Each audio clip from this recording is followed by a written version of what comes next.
Okay, underpinning theories of performance management. നമ്മൾ കഴിഞ്ഞ ക്ലാസ്സിൽ പറഞ്ഞത് പെർഫോമൻസ് മാനേജ്മെൻറ്റിൻ്റെ ക്യാരക്ടറിസ്റ്റിക്സ് എന്താണെന്ന് പറഞ്ഞു. എന്താണ് പെർഫോമൻസ് മാനേജ്മെൻറ്റ് സിസ്റ്റം എന്നാണ് കഴിഞ്ഞ ക്ലാസ്സിൽ ഡിസ്കസ് ചെയ്തത്. നമ്മൾ പറയാൻ പോകുന്നത് ഒരു സ്ഥാപനത്തിന് നല്ല പെർഫോമൻസ് മാനേജ്മെൻറ്റ് കാഴ്ചവെക്കണം എന്നുണ്ടെങ്കിൽ അവിടെ ഫോളോ ചെയ്യാൻ പറ്റുന്ന തിയറീസിനെ കുറിച്ചിട്ടാണ് പറയുന്നത്. ഓക്കെ, ഒന്ന് goal theory. Goal theory as developed by Latham and Locke 1979.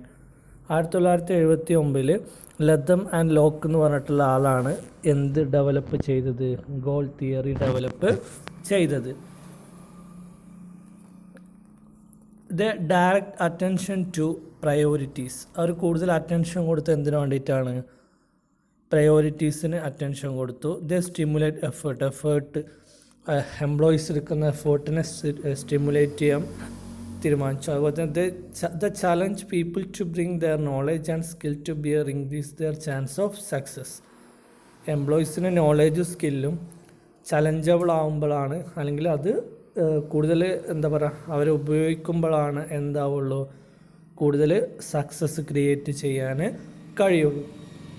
The more challenging the goal, the more people will draw on their full repertoire of skill. അത് ചലഞ്ചിങ് ഗോളുകൾ സ്ഥാപനത്തിൽ സെറ്റ് ചെയ്ത് കഴിഞ്ഞാൽ എംപ്ലോയീസ് എന്താണ്, the more people will draw on their full repertoire of skill. അവരുടെ skill കൂടുതൽ അവരെന്ത് ചെയ്യും? യൂസ് ചെയ്യും. ഇത്രയാണ് പ്രധാനപ്പെട്ടിട്ട് അതിൽ 4 പറയുന്ന മെക്കാനിസം എന്ന് പറയുന്ന ഗോൾ തിയറി. എന്താണ്? ഗോൾ ഒന്നും കൂടി നല്ല രീതിയിൽ എന്ത് ചെയ്യുക, ലക്ഷ്യം സെറ്റ് ചെയ്യാം.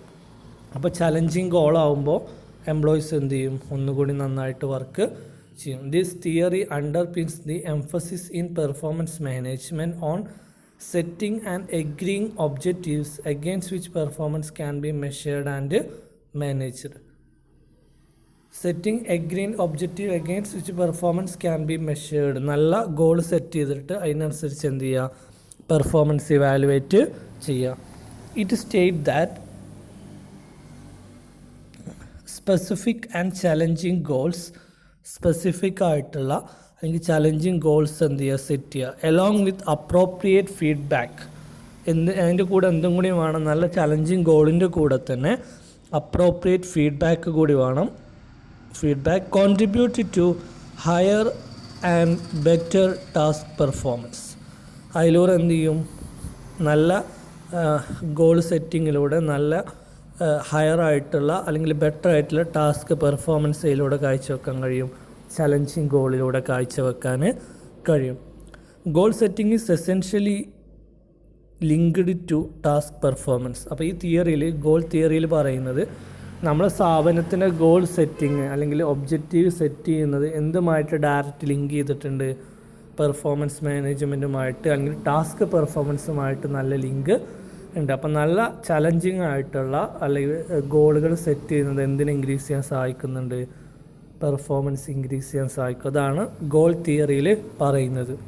ഇത് ഡെവലപ്പ് ചെയ്തത് Latham and Locke 1979. Second, control theory. Control theory എന്ന് പറഞ്ഞു കഴിഞ്ഞാൽ ഇത് ഡെവലപ്പ് ചെയ്ത ആൾ developed by Coin and Jekin. Jekin and Coin എന്ന് പറഞ്ഞ ആൾ 2000 ഇത് എന്ത് ചെയ്തത്? ഡെറൈവ് ചെയ്തത്. Control theory focus on attention on feedback as a means of shaping behaviour. എന്താണ്? സെൽഫ് ആയിട്ടുള്ള എന്താണ് ഇവാലുവേഷൻ എടുത്തിട്ട് എന്താണ് അതിന് കൺട്രോളബിൾ ആയിട്ടുള്ള കാര്യങ്ങൾ ചെയ്യുക തിയറിനെയാണ് എന്ത് പറയുന്നത്? കൺട്രോൾ തിയറി എന്ന് പറയുന്നത്. As people receive feedback on their behaviour they appreciate the discrepancy between what they are doing and that they are expected to do and take corrective action overcome. Discrepancy എന്ന് പറഞ്ഞാൽ പൊരുത്തമില്ലായ്മ. ഇപ്പോൾ നമ്മൾ ഒരു work, ഒരു ജോലി, ഒരു ടാസ്ക് പെർഫോം ചെയ്യുന്ന സമയത്ത് അതിൻ്റെ ഫീഡ്ബാക്ക് കിട്ടിക്കഴിഞ്ഞാൽ നമ്മളതിന് എക്സ്പെക്റ്റ് ചെയ്തതും നമുക്ക് കിട്ടിയ ഫീഡ്ബാക്കും തമ്മിൽ വലിയൊരു പൊരുത്തമില്ലായ്മ ഉണ്ടെങ്കിൽ നമ്മൾ എന്ത് ചെയ്യുക? അതിനെക്കുറിച്ച് പഠിച്ചിട്ട് അത് ഓവർകം ചെയ്യുക.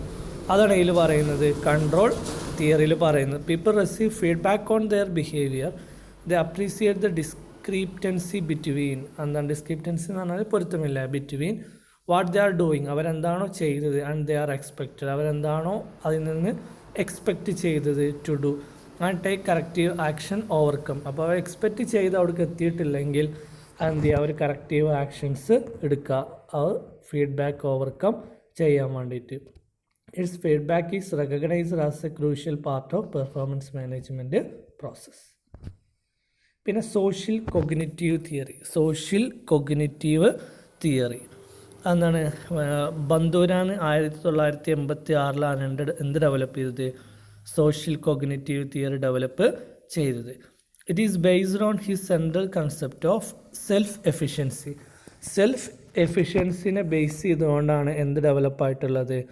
സോഷ്യൽ കൊഗ്നിറ്റീവ് തിയറി ഡെവലപ്പ് ചെയ്തിട്ടുള്ളത്. സിമ്പിളായിട്ട് people learn by watching others. എന്താണ്? മറ്റുള്ളവർ എന്താണോ ചെയ്യുന്നത് അതിൽ നിന്ന് ലേൺ ചെയ്യുന്ന ഒരു തിയറിയാണ് ശരിക്കും എന്ത്? Social cognitive theory. എംപ്ലോയീസ് അവിടെ സെൽഫ് എഫിഷ്യൻസി ഉപയോഗിച്ചിട്ട് എന്ത് ചെയ്യുക? പെർഫോമൻസ് ചെയ്യുക. അതാണെന്ത്? Social cognitive theory.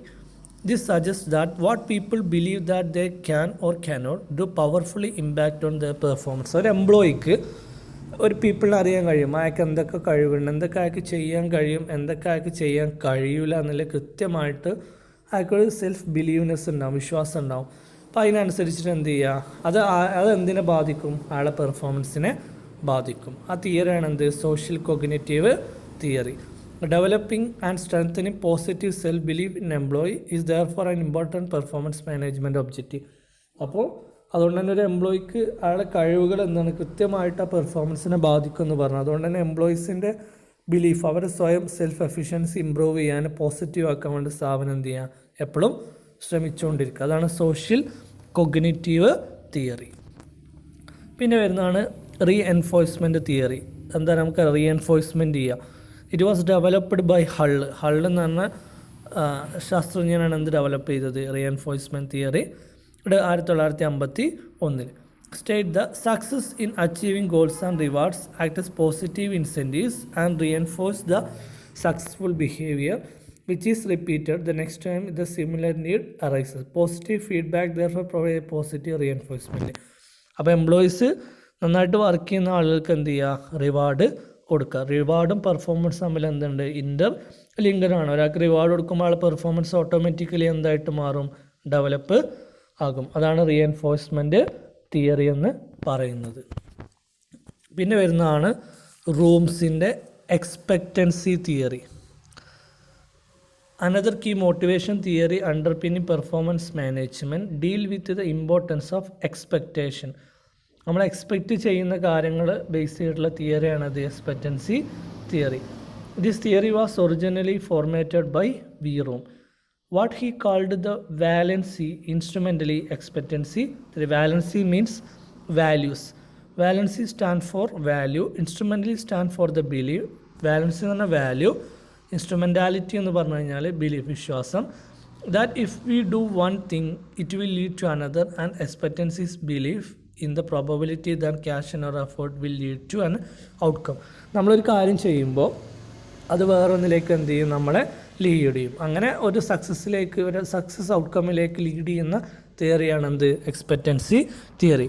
ഇപ്പോൾ ഒരാൾ നന്നായിട്ട് എഫേർട്ട് എടുക്കാൻ തീരുമാനിച്ചു കഴിഞ്ഞാൽ അവിടെ എന്താണ്? നല്ല പെർഫോമൻസ് കാഴ്ചവെക്കാൻ പറ്റും. എന്താണ്? ഒരു എക്സാമ്പിൾ പറയുകയാണെങ്കിൽ ഒരാൾ നന്നായിട്ട് എഫേർട്ട് എടുക്കാൻ തീരുമാനിച്ചു. അപ്പോൾ എഫേർട്ടും പെർഫോമൻസും എന്താണ്? നല്ല റിലേഷൻഷിപ്പ്. നല്ല എഫേർട്ട് എടുത്താൽ നല്ല പെർഫോമൻസ് കീപ്പ് ചെയ്യാൻ പറ്റും. നല്ല പെർഫോമൻസ് കീപ്പ് ചെയ്താലോ അവിടെ എന്ത് ആൾക്ക് എക്സ്പെക്റ്റ് ചെയ്യാൻ പറ്റും? അവിടെ റിവാർഡ് കിട്ടും. എന്താണ്? ബെറ്റർ പെർഫോം ചെയ്യുന്ന ആൾക്ക് എന്ത് കിട്ടും? റിവാർഡ് കിട്ടും. റിവാർഡ് കിട്ടിക്കഴിഞ്ഞാലോ it should be personal goal, അല്ലെങ്കിൽ പേഴ്സണൽ റിലേഷൻഷിപ്പ് ക്രിയേറ്റ് ചെയ്യാൻ റിവാർഡിലൂടെ സാധിക്കും. അപ്പോൾ അങ്ങനെ ലിങ്ക്ഡ് ആയിട്ടാണ് ഓരോ പ്രോസസ്സും പോകുന്നതാണ്. ഓരോ എക്സ്പെക്റ്റേഷൻസ് നന്നായിട്ട് എഫേർട്ട് എടുത്താൽ നല്ല പെർഫോമൻസ് കീപ്പ് ചെയ്യാൻ പറ്റും. നല്ല പെർഫോമൻസ് ചെയ്ത് കഴിഞ്ഞാൽ റിവാർഡ് കിട്ടും. റിവാർഡ് കിട്ടിയാൽ അയാളെ പേഴ്സണൽ ഗോൾസ് അച്ചീവ് ചെയ്യാൻ it should be expectancy theory. പിന്നെ വരുന്നതാണ് self efficiency theory. It was developed by Bandura. 1982 Bandura develop ചെയ്തിട്ടുള്ള തിയറിയാണ് ഇത് സെൽഫ് എഫിഷ്യൻസി തിയറി.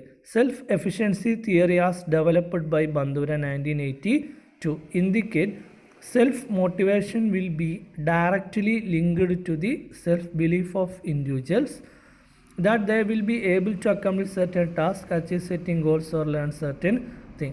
ഓരോ എംപ്ലോയീസ് അവിടെ സെൽഫ് ബിലീവ്, അവിടെ സ്വയം വിശ്വാസം എന്തിനെ നയിക്കുന്നുണ്ട്? നല്ല പെർഫോമൻസ് കാഴ്ചവെക്കാൻ നയിക്കും. An important aim of performance management is increase self-efficiency by giving individuals the opportunity to consider and discuss with their manager how they can do more. അപ്പോൾ ഓരോരുത്തർക്കും സെൽഫ് എഫിഷ്യൻസിനെ എന്താണ് ഒഴിച്ചുകൂടാതെ അവരുമായിട്ട് മാനേജ്മെൻറ്റ് എന്ത് ചെയ്യുക, ഡിസ്കഷൻസ് ഒക്കെ നടത്തിയിട്ട് അവർക്ക് അവരുടെ ആ ഒരു സെൽഫ് എഫിഷ്യൻസിനെ പരിപോഷിപ്പിക്കാനുള്ള അവസരം ആരോഗ്യ കൊടുക്കണം മാനേജർ. അതാണ് സെൽഫ് എഫിഷ്യൻസി തിയറിയിൽ പറയുന്നത്. പിന്നെ വരുന്നതാണ് social learning theory. Social learning തിയറിയും ഡെവലപ്പ് ചെയ്ത ആരനെ? ബന്ദുരാനെ ഡെവലപ്പ് ചെയ്തത്. ഇറ്റ് കമ്പൈൻ ആസ്പെക്റ്റ് ഓഫ് അത് റീഎൻഫോഴ്സ്മെൻറ്റ് തിയറിയും എക്സ്പെക്റ്റൻസി തിയറിൻ്റെയും രണ്ടും കമ്പൈൻ ചെയ്തിട്ടുള്ള തിയറിയാണ് ഇത് social learning theory. It recognise the significance of the basic concept of reinforcement as a determinant of future behaviour but also emphasise important of internal psychological factors, especially expectation about the value of goals, idea, validity of individual to reach them. അപ്പോൾ expectancy തിയറിൻ്റെ reinforcement തിയറിൻ്റെ ഒരു രണ്ട് ആസ്പെക്റ്റുകളും include ചെയ്തിട്ടുള്ള തിയറിയാണ് ഇത് social learning theory. Next വരുന്നതാണ് attribution theory. It is concerned with how people explain there performance. എങ്ങനെയാണ് എംപ്ലോയീസുടെ പെർഫോമൻസിനെ എന്ത് ചെയ്യുന്നത്, ഇവാലുവേറ്റ് ചെയ്യുന്നത്. 5 type of explanation may be used to account their success or failure. 5 കാര്യങ്ങൾ ഉപയോഗിച്ചിട്ട് എംപ്ലോയീസിൻ്റെ ജോലി സക്സസ് ആണോ ഫെയിലിയർ കണ്ടെത്താൻ പറ്റും. Ability, effort, task difficult, circumstances and luck. ചിലപ്പോൾ അവളെ കഴിവുകൊണ്ടായിരിക്കും, എബിലിറ്റി കൊണ്ടായിരിക്കും, ചിലപ്പോൾ എഫേർട്ട് കൊണ്ടായിരിക്കും, ചിലപ്പോൾ ടാസ്ക് ഡിഫിക്കൽട്ടി ഉണ്ടാവും, അല്ലെങ്കിൽ ലക്ക് ഉണ്ടാവും. ഇതൊക്കെ എന്താണ്, ഒരാളെ പെർഫോമൻസിനെ ബാധിക്കുന്ന ഘടകങ്ങളാണ്. If success or failure is explained in terms of effort, then high motivation may follow. If on other hand failure to achieve explained in terms of difficulty, adverse circumstances or bad luck, the result may be loss of motivation. ചിലപ്പോൾ എന്താണ്, ഭാഗ്യമില്ലാത്ത ആളുകൾ ചിലപ്പോൾ എന്താണ് അവിടെ motivation ലോസാണ് കാണാം. അപ്പോൾ അതാണ് attribution theory. എങ്ങനെയാണ് എംപ്ലോയീസുടെ പെർഫോമൻസിൽ ഇവാലുവേറ്റ് ചെയ്യുക? നമ്മൾ 5 കാര്യങ്ങൾ വെച്ചിട്ട് വേണം എന്ത് ചെയ്യുക, ഒരു എംപ്ലോയിക്ക് ആളെ കാര്യങ്ങൾ ഇവാലുവേറ്റ് ചെയ്യാൻ പറ്റും. അപ്പോൾ അതാണ് എന്ത് ആട്രിബ്യൂഷൻ തിയറി.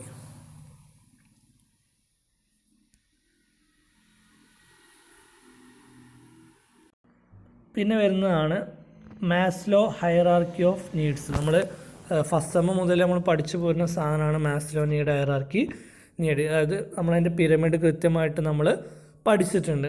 ഫിസിയോളജിക്കൽ നീഡ് ഏറ്റവും ബേസിക് ആയിട്ടൊരു നീഡാണ് ഫിസിയോളജിക്കൽ നീഡ്. പിന്നെ അത് ഷെൽട്ടർ, വീട്, കാര്യങ്ങളൊക്കെയാണ്, വാട്ടർ, അതൊക്കെയാണ് ഫിസിയോളജിക്കൽ നീഡിൽ വരിക. പിന്നെ സെക്യൂരിറ്റി നീഡ്, അവിടെ ജോലി കാര്യങ്ങൾ, പിന്നെ സോഷ്യൽ സൊസൈറ്റിയിൽ, പിന്നെ എസ്റ്റീം, പിന്നെ സെൽഫ് ആക്ച്വലൈസേഷൻ.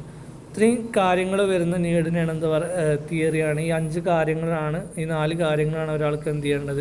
5 കാര്യങ്ങളാണ് ഒരാൾക്ക് ആളുടെ ജീവിതത്തിൽ പ്രധാനപ്പെട്ട് വരുന്ന കാര്യങ്ങൾ. അത് ഓരോന്ന് ഇങ്ങനെ അയാൾക്ക് എന്താണ് എന്താ പറയുക, അയാൾക്ക് ഇങ്ങനെ നേടിക്കൊണ്ടിരിക്കുമ്പോൾ അടുത്ത മേലത്തെ എന്ത് ചെയ്യും, അടുത്ത നീഡ് ഇങ്ങനെ അയാൾ അച്ചീവ് ചെയ്തുകൊണ്ടിരിക്കും. അതാണ് മാസ്ലോ ഹയറാർക്കി ഓഫ് നീഡ്. പിന്നെ വരുന്നതാണ് Mary's manifest theory. Manifest theory is based on 2 broad motives concerning 4 needs: need for achievement, need for affiliation, need for autonomy, need for power. ഈ 4 കാര്യങ്ങളെ ബേസ് ചെയ്തിട്ടുള്ള തിയറിനാണ് എന്ത് പറയുന്നത്, മൊറീസ് മാനിഫെസ്റ്റ് തിയറി. ഓക്കെ, അപ്പോൾ Maslow hierarchy theory പറഞ്ഞു, Murray's manifest theory പറഞ്ഞു. പിന്നെ വരുന്നതാണ് നെക്സ്റ്റ് മാസ്ലോ നീഡ് ഹയറാർക്കി തിയറിൻ്റെ പിരമിഡാണ് ഈ കാണുന്നത്. നിങ്ങൾ പഠിച്ചത് തന്നെയാണ്. Basic physiological need, safety and security, belonging and love, esteem, self actualisation. പിന്നെ അടുത്ത് വരുന്ന തിയറിയാണ് ഹെർസ്ബർഗ് 2 factor തിയറി. അതും നമ്മുടെ ഈ അണ്ടർപിന്നിങ് തിയറിയിൽ വരുന്നതന്നെയാണ് ഹെർസ്ബർഗ് 2 factor തിയറി. 2 ഫാക്ടേഴ്സാണുള്ളത്, മോട്ടിവേഷണൽ ഫാക്ടേഴ്സും ഹൈജീൻ ഫാക്ടേഴ്സും. മോട്ടിവേഷണൽ ഫാക്ടേഴ്സും അതുപോലെ തന്നെ hygiene factors, motivation factors, achievement, recognition, work it self, responsibility, advancement. Hygiene ഫാക്ടേഴ്സിൽ ഹൈജീൻ എന്ന് പറഞ്ഞാൽ നമുക്കറിയാം നമ്മുടെ ഹെൽത്ത് അല്ലെങ്കിൽ കപ്പാസിറ്റി, ആരോഗ്യവുമായി ബന്ധപ്പെട്ട interpersonal relation, company policy of administration, supervision, salary, working condition. അപ്പോൾ ഈ 2 കാര്യങ്ങൾ വെച്ച് അനലൈസ് ചെയ്യുന്ന തിയറിയാണിത് Herzberg 2 factor theory. 2 motivation factors, hygiene factors ഉണ്ടെങ്കിലാണ് ഒരു എംപ്ലോയി എന്താവുള്ളൂ, മോട്ടിവേറ്റഡ് ആവുള്ളൂ എന്നാണ് ആരുടെ അഭിപ്രായത്തിൽ, ഹെർസ്ബർഗിൻ്റെ അഭിപ്രായത്തിൽ. അപ്പോൾ ഇത്രയും തിയറീസാണ് നമ്മളിന്ന് പറഞ്ഞത്. ഗോൾ തിയറി പറഞ്ഞു, കൺട്രോൾ തിയറി പറഞ്ഞു, അതുപോലെ തന്നെ സോഷ്യൽ കൊഗ്നിറ്റീവ് തിയറി പറഞ്ഞു, റീഎൻഫോഴ്സ്മെൻറ്റ് തിയറി പറഞ്ഞു, മൊറിസ് മാനിഫെസ്റ്റ് തിയറി പറഞ്ഞു, മാസ്ലോണിയുടെ ഹയറാർക്കി തിയറി പറഞ്ഞു, ഹെർസ്ബർഗ് 2 ഫാക്ടർ തിയറി പറഞ്ഞു, എക്സ്പെക്റ്റൻസി തിയറി പറഞ്ഞു, സെൽഫ് എഫിഷ്യൻസി തിയറി പറഞ്ഞു, സോഷ്യൽ ലേണിംഗ് തിയറി പറഞ്ഞു, ആട്രിബ്യൂഷൻ തിയറി പറഞ്ഞു. ഇത്രയാണ് പ്രധാനപ്പെട്ട underpinning theories of performance management.